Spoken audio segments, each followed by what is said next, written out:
we were finding when we were talking to audiences about the museum and the collection, heritage and industries are a massive part of who people from Rotherham are. So the project was really about exploring different models for how communities could engage with these monuments and these stories, and then also thinking about how do we build a wider audience. So the work that Carlos Cortez, who's the artist behind the piece, did, he wanted to take the idea of Rockingham pottery, it was made at this site, and again a huge part of Rotherham's history. And we've got the Rhino vase in the museum, which is possibly the most famous piece of Rockingham pottery. They're the two that survive. One's in the V&A Museum and one's in Clifton Park Museum. And we wanted to sort of take that idea and play with it, and what would a modern day Rockingham pottery Rhino vase look like? So he did a lot of work really focused on community engagement. So he worked with Swinton Academy, Swinton Lock, community volunteers and local residents to create 3 new vases that were a sort of a reimagining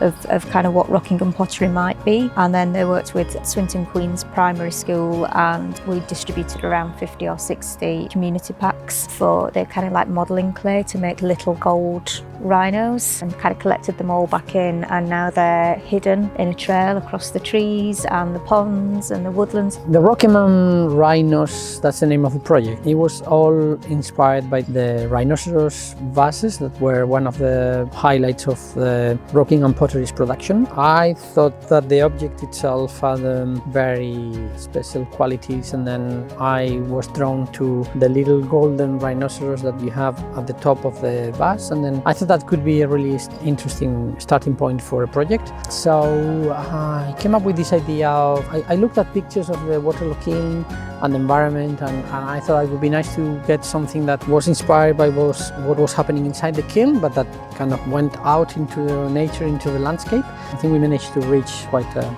good number of people, and the interaction with all of them has been really enjoyable, and they all come with different ideas, with different interpretations, but I think it gives you a good overview of what people, different communities can bring into this project. So I've worked on the whole digital part of this project, and so we worked together on this game where you can customise your own vase. I live locally and I've done most of my life. The kiln and the kiln area is an area that I've walked my dogs for 30, nearly 40 years. Rightly or wrongly, I love the place with a passion, and some days I don't know why, but it's been a popular meeting place. It's full of mystery and a vastly underused resource for this area.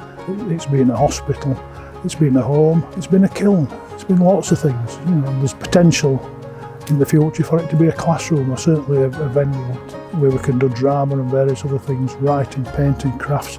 It's just endless, the possibilities for this place.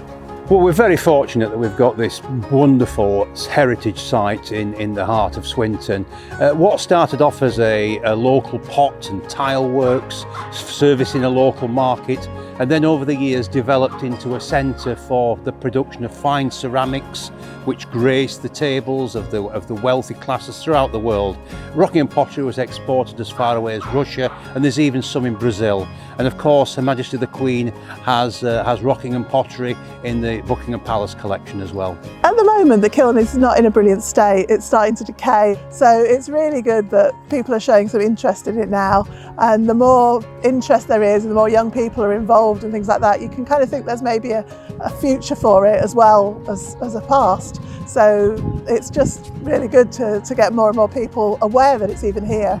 I think sometimes heritage that word can be quite alienating for people. There's a perception that you're only really interested in heritage at a certain point in your life, and if you're younger maybe it's not for you, and it's about history and detail, and actually it's just about stories. It's about random people that have done random things and built these crazy monuments, or the people who made a dinner service that's still being used at Buckingham Palace today, and to think that came from Rotherham. It's just about the connections that we make to the place where we live, and sometimes those are massive, and it might be a whole community and a whole industry, or sometimes they're really small and they're just about the places that mean something to us. So this project's been really lovely in kind of turning heritage on its head.